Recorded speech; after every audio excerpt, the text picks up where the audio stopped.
Hi అందరికీ నమస్కారం. Welcome back to Lakshmi kitchen. ఈరోజు లక్ష్మీ కిచెన్లో మనము జీడిపప్పు అచ్చి వేసుకుందామండి. మీరు జీడిపప్పు ఇలాగా ఒక పిక్కలా తీసుకోండి, లేదంటే బద్దలా తీసుకోండి, మీ ఇష్టమండి. ఇప్పుడు దీంట్లో బాండీలో వేసుకుని ఫ్రై చేసుకుందాం. ఈ ఫ్రై అయినని తెలియనాక కొంచెం కలర్ చేంజ్ అయిన తర్వాత జీడిపప్పు కూడా క్రిస్పీగా రెడీ అవుతుందండి. అప్పుడు మనం పక్కకు తీసుకుందాము.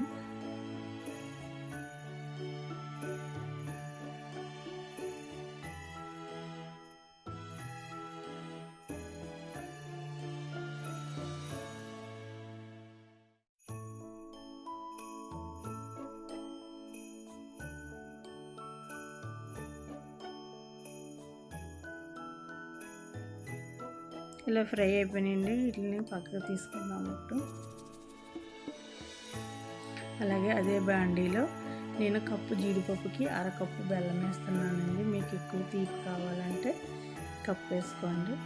అలాగే పావు కప్పు వాటర్ వేసుకుని దీన్ని ముదరపాకం వచ్చేదాకా మనం కరగబెట్టుకున్నామండి.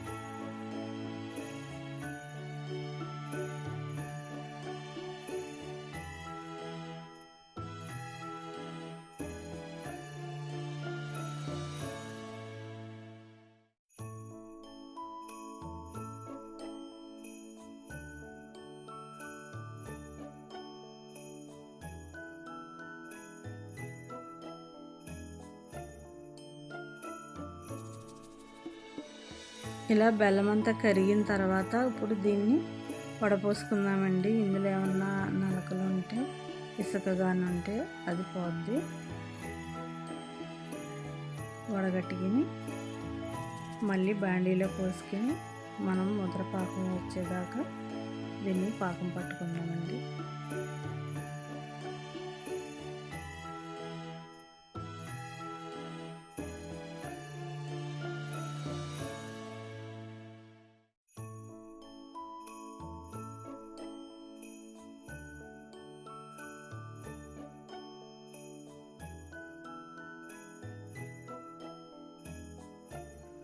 ఈ బెల్లం మరుగుతూ ఉంటుంది.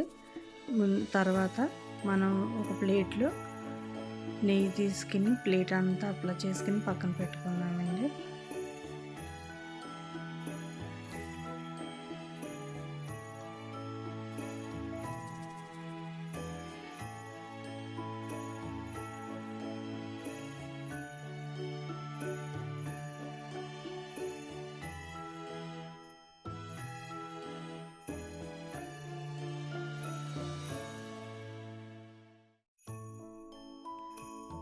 ఇది చూడండి, ముదరపాకం వచ్చేసింది. ఉండలాగా అయిపోవాలండి వాటర్లో వేయగానే.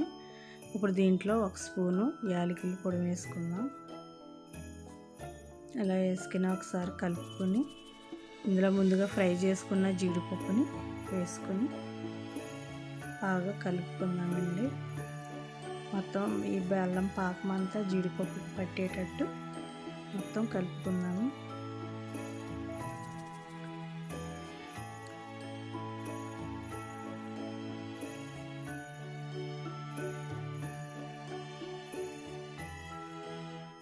ఇలా కలిపిన తర్వాత ఇప్పుడు మనం ముందుగా నెయ్యి వేసుకుని ఉంచుకున్నాం కదండి ప్లేటు, ఆ ప్లేట్లోకి టర్న్ చేసుకుందాం.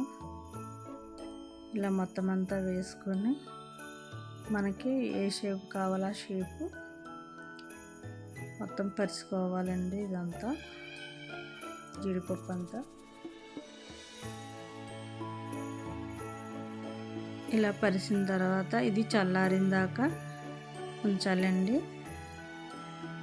ఒక 20 నిమిషాల తర్వాత చల్లారిన తర్వాత మనం ఏ షేప్ కావాలో అది కట్ చేసుకుందాం. ఇది చల్లారిపోయిందండి. ఇప్పుడు మనం కట్ చేసుకుందాం జీడిపప్పుని. మీకు చిన్న సైజు కావాలంటే చిన్న సైజులో కట్ చేసుకోండి.